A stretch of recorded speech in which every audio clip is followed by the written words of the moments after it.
10 fingers channel में आपका स्वागत है। आज हम कक्षा 6 की हिंदी में पाठ 2 कटुंग वचन मत बोल इसके शब्दार्थ पढ़ेंगे। शब्दार्थ आप लोग समझ लेंगे थोड़ा सा तो वो जल्दी याद हो जाएंगे और हमेशा याद रहेंगे, और यदि आप रट्टा लगाएंगे तो फिर आप भूल जाएंगे। तो पहला शब्द है गुलाम। गुलाम अर्थात दास। अंग्रेजों के ज़माने में हमारा देश अंग्रेजों का दास था। जब आज़ादी के पहले जो समय था तो उस समय हमारा देश गुलाम था। जिज्ञासु, जानने की इच्छा रखने वाला। बच्चे बहुत ही ज़्यादा जिज्ञासु होते हैं। जब मैम कुछ समझाती हैं तो फिर वो बीच बीच में बहुत कुछ पूछना चाहते हैं, और कई पीरियड में तो पूछ भी लेते हैं और किसी किसी के में पूछने से हिचकिचाते हैं। फिर है दार्शनिक। दार्शनिक अर्थात दर्शन शास्त्र का ज्ञाता। दर्शन शास्त्र होता है एक, ये बहुत ही डीपली ये पढ़ाई होती है, तो उसमें ज्ञाता जो होते हैं वो कहलाते हैं दार्शनिक। फिर है दीर्घजीवी। दीर्घजीवी अर्थात लंबी उम्र वाला। कई लोग होते हैं 90 साल के हो जाते, 95 साल के हो जाते, कई तो 100 की उम्र वाले भी मिल जाते हैं, तो वो कहलाते हैं दीर्घजीवी। नम्र। नम्र अर्थात कोमल या विनयशील।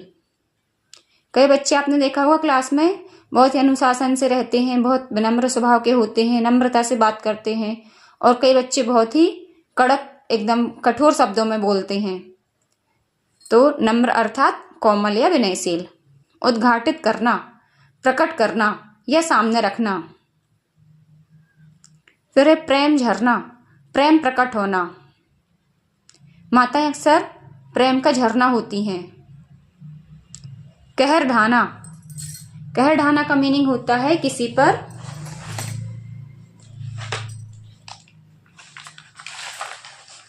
अत्याचार करना।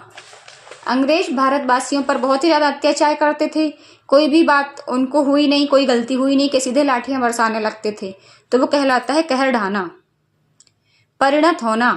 परिणत होना अर्थात परिवर्तित होना या बदलना।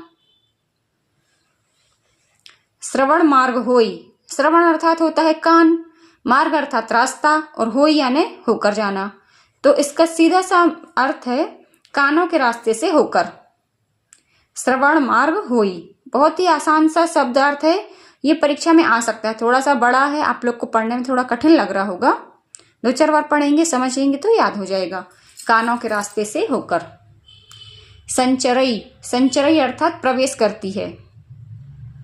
हवा के लिए शब्द बहुत प्रयोग किया जाता है। संचरित होना, संचरना अर्थात प्रवेश करना। बैधे। बैधई। बैधई यानी घायल कर दे। बोलते हैं ना, इसको बेध दिया, इसको बाणों से बेध दिया, तो वो घायल करना होता है। फिर है सकल। सकल अर्थात संपूर्ण।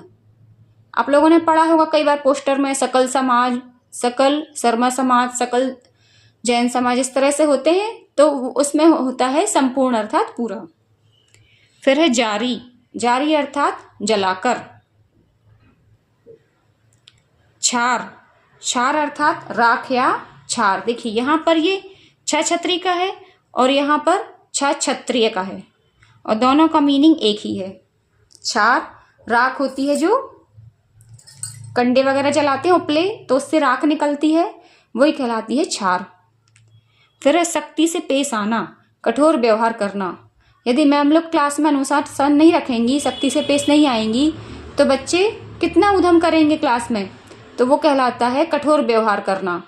और सिर्फ कठोर व्यवहार नहीं करती, वो अनुशासन में रखती हैं।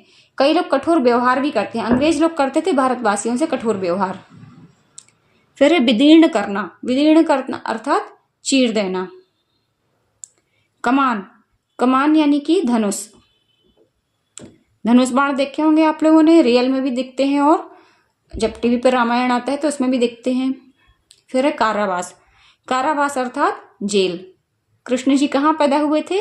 जेल में। तो इस तरह से इसके शब्दार्थ पूरे हुए। कहीं कोई प्रॉब्लम हो आप मुझे कमेंट्स में पूछ सकते हैं, और मेरे दूसरे चैनल 10 फिंगर्स पर, विजेता मैथ्स चैनल पर भी आप लोग जरूर विजिट करें। फिर मिलते हैं नेक्स्ट क्वेश्चन के लिए। तब तक के लिए टेक केयर।